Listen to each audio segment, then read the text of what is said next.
Jekio.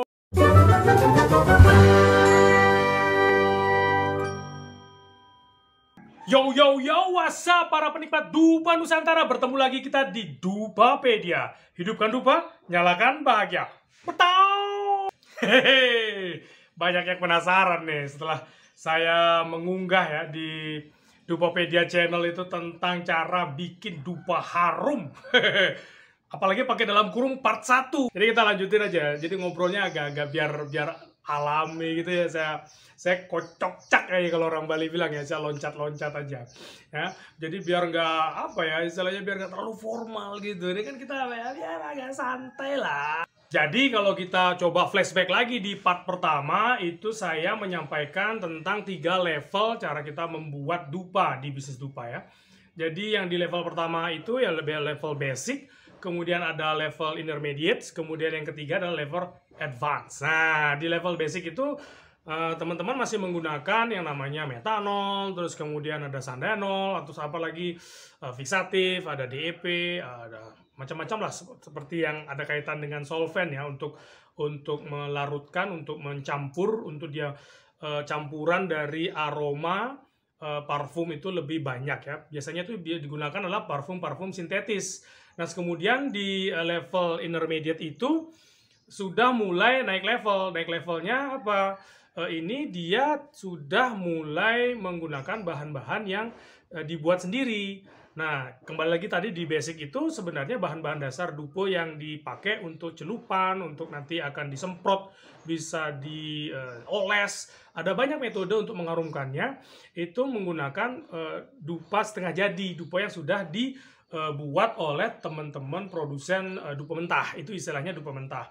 Nah, kemudian di intermediate ini sudah mulai melangkah ke bagaimana bisa membuat dupo sendiri ya, dari bahan-bahan sendiri, kemudian dicetak sendiri.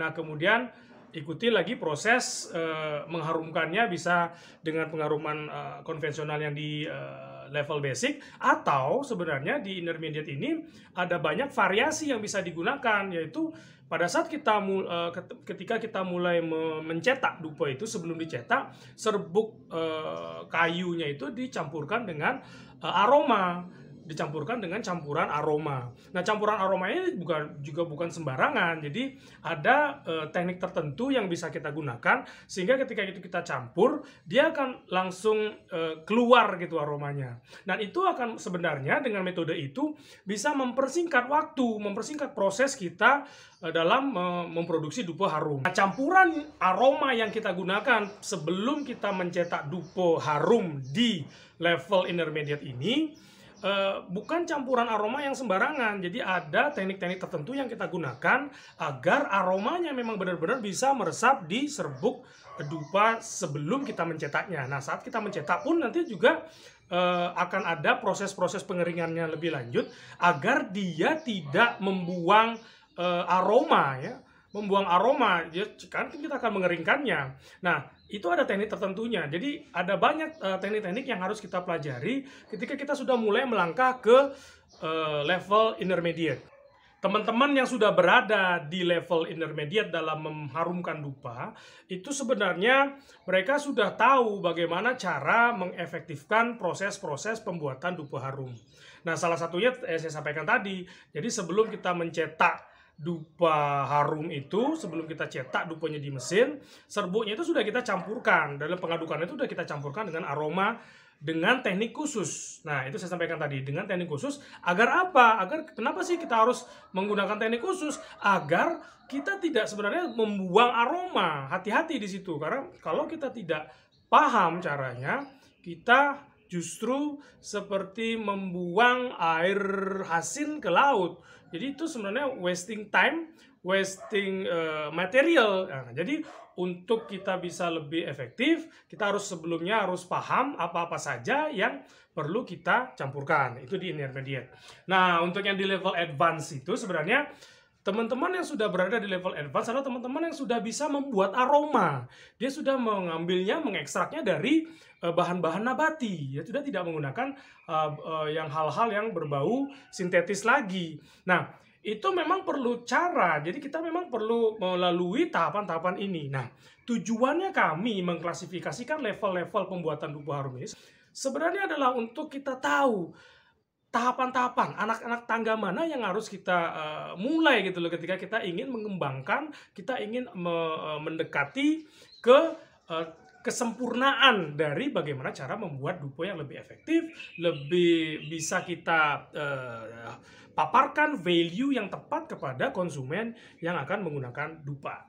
Nah, kita mulai lagi nih, kita pembahasannya di level basic. Di level basic ini penggunaannya masih bahan-bahan sintetis ya, penggunaan sintetis. Nah, ini saya kebetulan saya ada bawa nih contoh ya. Contoh nih yang fiksatif ya. Fiksatif itu sebenarnya ada banyak macam ya, banyak macam jenisnya. Nah, ini yang dia kental sekali ini dia, ya. Kental sekali. Biasanya dia tidak berbau ya. Ini enggak. Jadi dia tidak terlalu kental ini kental. Bisa saya lihatkan ya. Dia kental. Kenapa saya ingin tunjukkan ketika berjalan tuh dia cukup lambat ya. Lambat dia. Lambat, kental sekali. Kental sekali. Lambat, dia bisa agak menggumpal sedikit, lama-lama dia akan bisa tercampur dengan temannya. Nah, ini fiksatif. Nah, fiksatif itu banyak jenisnya ya. Nah, jenis dari fiksatif itu dia ada yang bahan dasarnya dari sintetis, ada yang terbuat dari alami ya. Dia diambil dari produk nabati. Jenis fiksatif yang sintetis itu namanya propylen glycol. Yang bahannya dari nabati biasanya tuh ada produk yang namanya protonopronix. Jadi fiksatif ini tergolong resinoid ya. Pengharum dupa itu biasanya menggunakan fiksatif itu untuk sebagai pengental. Ngomongin fiksatif itu di adonan kue itu persis kita mencampurkan baking powder gitu ya, atau soda kue gitu.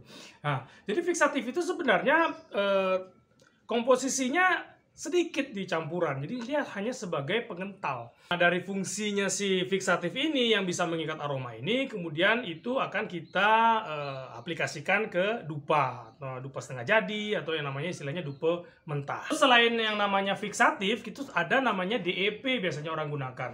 Nah, DEP itu dietil petalat ya. Dietil petalat ini orang biasa menggunakannya sebagai kombinasi dari fiksatif. Ini dia bahan DEP itu ya, dia lebih cair dari si fiksatif, lebih cair. Dia sedikit ada istilahnya pembawa aromanya, tapi nggak terlalu keras ya. Nah, jadi sebenarnya mengapa kedua bahan ini biasanya digunakan di level basic? Karena memang ini satu dia cukup murah. Rata-rata sih kalau fiksatif itu kita lihat saya ini tergantung dari pengambilan bahannya juga ya. Orang yang ngambil 1 liter itu berbeda dengan orang yang ngambilnya sudah 200 liter, atau orang yang sudah ngambilnya di 5.000 liter, itu berbeda harganya.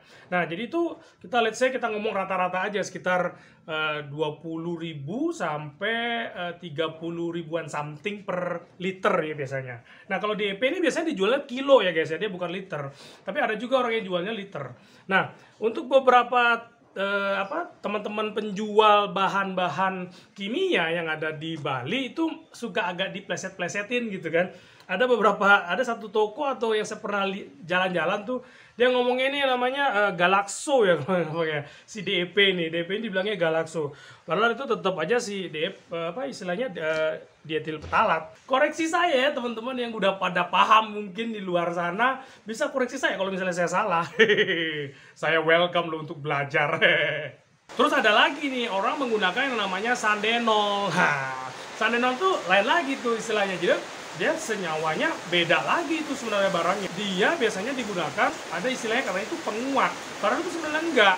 Dia cuma bisa menambahkan unsur aroma cendana. Kalau kita ngomong penguat itu sebenarnya harus ada unsur netralnya. Sedangkan ini dia lebih ke condongnya ke aroma cendana. Aromanya mirip kayak cendana. Bahasa kerennya dari sandenol itu isobornyl cyclohexanol ya guys ya.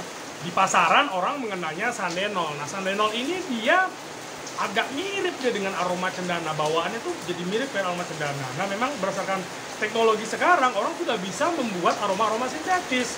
Jadi dari senyawa tertentu itu dipecah gugusnya, aromanya bisa berbeda. Nah, begitu juga di sandanol ini biasanya sebagai bahan pengganti aroma cendana, karena memang dia aromanya mirip sekali dengan cendana. Untuk mengharumkan di level basic ini banyak orang yang mungkin istilahnya agak salah kaprah ya, tapi sebenarnya nggak apa-apa juga. Sebenarnya kalau memang itu memang bisa membuat fungsinya lebih baik, dia merasa lebih baik si pembuat dupo itu, ya silakan juga. Tapi memang sebenarnya dia memang bukan penguat natural ya, dia juga bukan penguat yang bisa secara netral memberikan efek booster kepada semua aroma. Jadi untuk aroma-aroma tertentu saja, aroma-aroma kayu misalnya, aroma-aroma cendana, aroma-aroma gaharu, itu dia memang bisa membuat lebih up lagi level aromanya. Seperti yang saya sudah sampaikan di part pertama, cara membuat dupo harum. Jadi untuk campuran di level basic ini ya memang gampang sekali. Jadi ada kita campurkan metanol, ada kita campurkan DEP dan fixatif itu sebagai pengentalnya. Kemudian kita tentunya ada pengharum yang sintetis. Nah, ibarat ini kalau kita ngomong asumsi, saya ngomong nih asumsi dari part pertama itu juga sebenarnya itu asumsi. Teman-teman bisa harus mencobanya dengan eksperimen sehingga bisa paham mana sih aroma yang pas menurut saya dan mana sih aroma yang pas sesuai dengan segmen yang saya tuju, seperti itu.